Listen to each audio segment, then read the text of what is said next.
Hey guys, it's Mr. Yergert here. We are going to read The Raven together and do a little bit of talking about the meaning because it's kind of antiquated, kind of elevated language, and I want to make sure you guys understand the poem.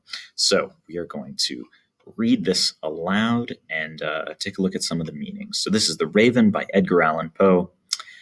You guys will notice on this PDF here, I have annotated what happens in each stanza. So we'll read it and we'll talk about it. Starting with stanza 1. Once upon a midnight dreary, while I pondered, weak and weary, over many a quaint and curious volume of forgotten lore, while I nodded, nearly napping, suddenly there came a tapping, as of someone gently rapping at my chamber door. "'Tis some visitor," I muttered, tapping at my chamber door. Only this, and nothing more. So in this first stanza, it's a midnight dreary. It's late at night, and our narrator is just about falling asleep. He's reading some books, but he's immensely tired. He's about to fall asleep when he hears someone knocking on the door, but it's very gentle. It's just a tiny little tap rather than a knock. Stanza 2. Distinctly I remember it was in the bleak December, and each separate dying ember wrought its ghost upon the floor. Eagerly I wished the morrow, vainly I had sought to borrow from my books surcease of sorrow, sorrow for the lost Lenor, for the rare and radiant maiden whom the angels name Lenor, nameless here forevermore. In this stanza, it's winter, it's bleak December, it's miserable. And each separate dying ember wrought its ghost upon the floor is pretty much a fancy way of saying his fire is dying, his fire is going out. And he wishes it was tomorrow because he's reading his books, trying to get some sort of respite, some sort of relief from his sorrow. And he's sorrowful because he's lost someone. He never says it outright, but it's probably his wife, because he mentions a radiant maiden whom the angels name Lenor. So he's mourning someone named Lenor, who's probably his wife. Stanza 3. And the silken, sad, uncertain rustling of each purple curtain thrilled me, filled me with fantastic terrors never felt before, so that now, to still the beating of my heart, I stood repeating, "'Tis some visitor entreating entrance at my chamber door, some late visitor entreating entrance at my chamber door. This it is, and nothing more." So he gets a little creeped out by the way the curtains are blowing. He says, "The silken, sad, uncertain rustling of each purple curtain thrilled me, filled me with fantastic terrors never felt before." He's kind of letting his imagination run away with him here, but he tries to calm himself down by saying, "Oh, okay, someone's knocking on my door. That's all it is, nothing to worry about." In stanza 4, presently my soul grew stronger, hesitating then no longer. "Sir," said I, "or madam, truly your forgiveness I implore. But the fact is I was napping, and so gently you came rapping, and so faintly you came tapping at my chamber door, that I scarce was sure I heard you. Here I opened wide the door. Darkness there, and nothing more." So in this stanza, he works up the courage to open the door. His soul grew stronger. He's feeling good about it. And when he opens the door, like he calls out, "Oh, I'm sorry, I didn't even hear you. Let me come answer the door." And when he opens it, it's just darkness, nothing. Stanza 5. Deep into that darkness peering, long I stood there, wondering, fearing, doubting, dreaming dreams no mortal ever dared to dream before. But the silence was unbroken, and the darkness gave no token, and the only word there spoken was the whispered word, "Lenore?" This I whispered, and an echo murmured back the word, "Lenore." Merely this, and nothing more. So our narrator's looking out into the darkness, and he goes, "Lenore?" He's kind of almost asking, is it my dead wife's ghost knocking on my door? And the echo kind of echoes back the same word, but that's all there is. Stanza 6.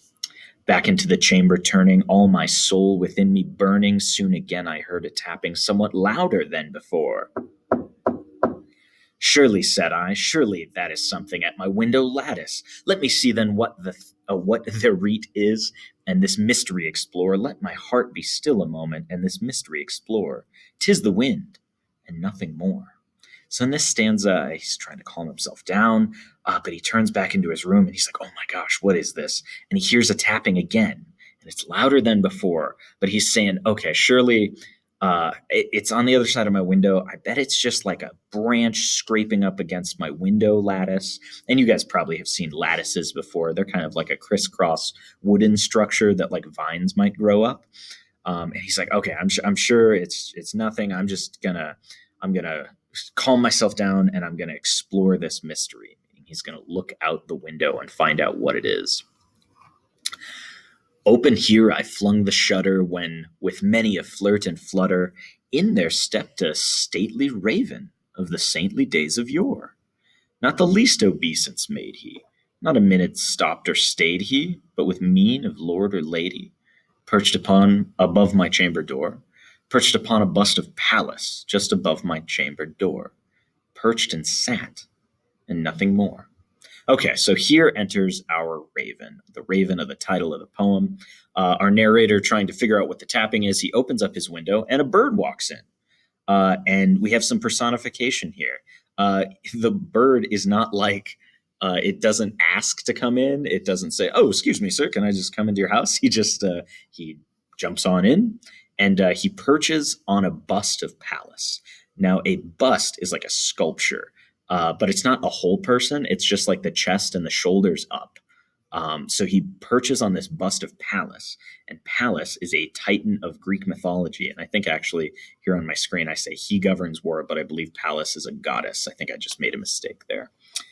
So the raven hops up on this bust and just sits there. Then this ebony bird beguiling my sad fancy into smiling by the grave and stern decorum of the countenance it wore, though thy crest be shorn and shaven, thou, I said, art sure no craven, ghastly grim and ancient raven, wandering from the nightly shore. Tell me what thy lordly name is on the night's Plutonian shore. Quoth the raven, nevermore. Okay, there's a lot of vocab in here, guys. Ebony means black, so the bird is black. He's a raven, and beguiling means he's kind of like manipulated into it. He's so confused by this bird that he is beguiling his sad fancy into smiling. Now, fancy in this case doesn't mean like very nice or sophisticated. It means like his thoughts. He's like, wait, what is this? And he's smiling about it because he can't even figure it out. And he says, though Raven, you're surely aghast and grim and ancient raven. What do they call you? What's your name? And in asking the raven's name, he says, what's your name on the night's Plutonian shore? Pluto is the god of the underworld, and he's basically asking, hey, you must be from hell. What do they call you in hell? And the raven replies, nevermore. Huh. Sounds like our raven's name is Nevermore. What a weird name for a raven. Stanza 9. Much I marveled, this ungainly fowl, to hear discourse so plainly, though its answer little meaning, little relevancy bore, for we cannot help agreeing that no living human being ever yet was blessed with seeing bird above his chamber door, bird or beast above the sculpted bust above his chamber door with such a name as Nevermore. Just kind of marveling at the bird. He's like, wow, he just said Nevermore. That's kind of wild. Who names a bird Nevermore?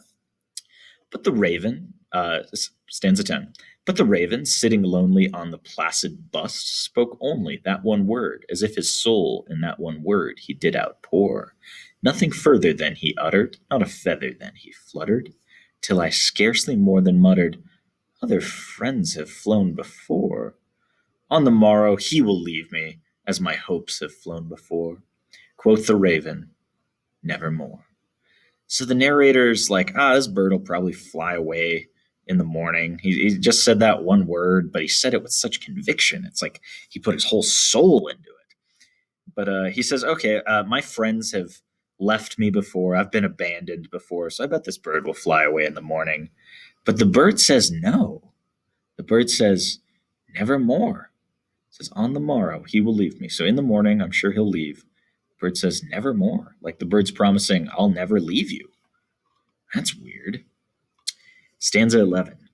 Startled at the stillness broken by reply so aptly spoken, doubtless, said I, what it utters is its only stock and store, caught from some unhappy master whom unmerciful disaster followed fast and followed faster till his songs one burden bore, till the dirges of his hope that melancholy burden bore of never, nevermore. So okay, he's saying he was startled by the bird replying so appropriately. It's almost like he knows what he's talking about. But our narrator says, "Oh no, this what it's saying, it's just from stock. I'm sure this bird only has a couple of words that he knows. He learned them, I'm sure, from a master who was very depressed and said sad things like nevermore." Stanza 12. But the raven, still beguiling my sad fancy into smiling, straight I wheeled a cushioned seat in front of bird and Boston door. Then upon the velvet sinking, I betook myself to linking fancy unto fancy, thinking what this ominous bird of yore, what this grim, ungainly, ghast, gaunt, and ominous bird of yore meant in croaking nevermore. So he pulls up a cushioned seat, wheels it over, and he looks at the bird and he's letting his imagination run away. He's linking fancy unto fancy. So he's letting, one thought lead to the next. He's like, what does this bird mean in croaking nevermore? Stanza 13. This I sat engaged in guessing, but no syllable expressing to the fowl whose fiery eyes now burned into my bosom's core. This and more I sat divining, with my head at ease reclining on the cushion's velvet lining that the lamplight gloated o'er, but whose velvet violet lining with the lamplight gloating o'er she shall press nevermore. So at this stanza, he's letting his imagination run wild, and he lays down on the sofa, realizing that Lenore is never going to lay her head there again. That's the she who shall press on nevermore. He's just like this bird is getting into his head. It's burning into his bosom. Stanza 14. Then methought the air grew denser, perfumed from an unseen censer swung by seraphim, whose footfalls tinkled on the tufted floor. Wretch, I cried, thy God hath lent thee, by the angels he hath sent thee, respite, respite and nepenthe from thy memories of Lenore. Quaff, oh quaff this kind nepenthe, and forget this lost Lenore. Quoth the raven, nevermore. Okay, so at this point, the air, it feels like it grows denser, as though there's like smoke in the room, and he cries out to the raven. He says, "You must be from God. Thy God hath lent thee. Like you're an angel, aren't you?" And he asks for respite and nepenthe. Respite means rest, and nepenthe is like an old fashioned painkiller. He says, "Give me the painkiller, please. You must be here to save me from my feelings of sadness about my dead wife. Give me the painkiller so that I can feel a little better." And the raven says no. He says that this bird might be from seraphim. Now, seraphim are angels. If you guys think of angels, I think generally we think of like chubby little babies with rosy cheeks and like feathered wings, but seraphim are hardcore. They're from the book of Isaiah in the Bible, and they are dark colored. They're like black with 6 wings, and they fly at supersonic speeds. And in the book of Isaiah, a seraphim touches a hot coal to Isaiah's mouth to like purify his words before God. So this is an allusion here. He's referring to these seraphim, these angels. So in stanza 15, our narrator cries out again, "Prophet, said I, thing of evil, prophet still, if bird or devil, whether tempter sent or whether tempest tossed thee here ashore, desolate yet all undaunted, on this desert land enchanted, on this home by horror haunted, tell me truly, I implore, is there balm in Gilead? Tell me, I implore." Quoth the raven, nevermore. So he cries out, he says, "Prophet, thing of evil, you're a prophet. You'll tell the future if you are a bird, if you're a devil. Either way, I figure you're a prophet. And whether tempter sent," he's saying whether you're from Satan or you just happen to land here, tell me, please, Is there balm in Gilead? And Gilead is kind of an old-fashioned way to say sort of a biblical way to say Eden, the Garden of Eden. Balm in Gilead, right here in the Bible, a healing ointment made in Gilead, a region of ancient Palestine. So he's basically asking, is there a heaven? Will I one day be free from my sadness? Will I find peace there? And the raven says, no, nevermore. You will never find peace. Sad, huh? All right, moving on to stanza 16. Prophet, said I, thing of evil, prophet still, if bird or devil, by that heaven that bends above us, by that God we both adore, tell this soul with sorrow laden, within the distant Aden, it shall clasp a sainted maiden, who the angels named Lenore, clasp a rare and radiant maiden, whom the angels named Lenore. Quoth the raven, nevermore. So again, he says, will I go to heaven? Well, Aden is like Eden once again. Will I go to heaven and see my wife? Will I clasp her in heaven and see her again? And the raven says, no, you'll never see her again. Stanza 17, almost done. Be that word our sign of parting, bird or fiend, I shrieked, upstarting. Get thee back into the tempest and the night's Plutonian shore. Leave thy black plume as leave no black tomb as let me start that line over again. Leave no black plume as a token that of that lie thy soul hath spoken.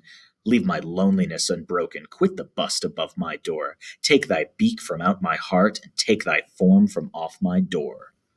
Quoth the raven, nevermore. So in this stanza, our narrator lashes out at the bird. He says, get out of my house. Be that word our sign of parting. So basically, don't say anything else. Get off of my bust. Get thee back into the tempest and the night's Plutonian shore. So basically, go back to the night, go back to hell. Leave no black plume as a token of the lie you've spoken. So don't leave a single feather behind. You're lying to me. You keep saying nevermore, but I'm calling that a lie.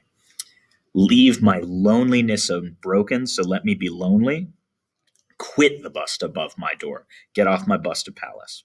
Take thy beak from out my heart, and take thy form from off my door. Basically, stop tormenting me and get out of here. And the raven says no. He refuses to leave. He says, I will never leave you. I will never take my beak from out your heart. I will torment you forever. And in our last stanza, and the raven, never flitting, still is sitting on the pallid bust of Pallas just above my chamber door, and his eyes have all the seeming of a demon's that is dreaming, and the lamplight o'er him is streaming throws his shadow on the floor. And my soul from out that shadow that lies floating on the floor shall be lifted, nevermore. So it seems like in this last stanza, there's kind of a time jump. He's saying, and the raven's still just sitting there. His eyes are gleaming like a demon. The narrator will never know peace. He will never be happiness. There must be like a lamp above the raven, and the raven is casting a huge shadow on the floor. And our narrator, literally and figuratively, can't get out from under that shadow. So his torturing is never going to be ended, and his soul from out that shadow lies floating on the floor. It shall be lifted, nevermore. Our narrator will never find peace. He'll never get away from the raven. Depressing, eh? Well, that's Edgar Allan Poe for you. Thanks for reading with me, guys.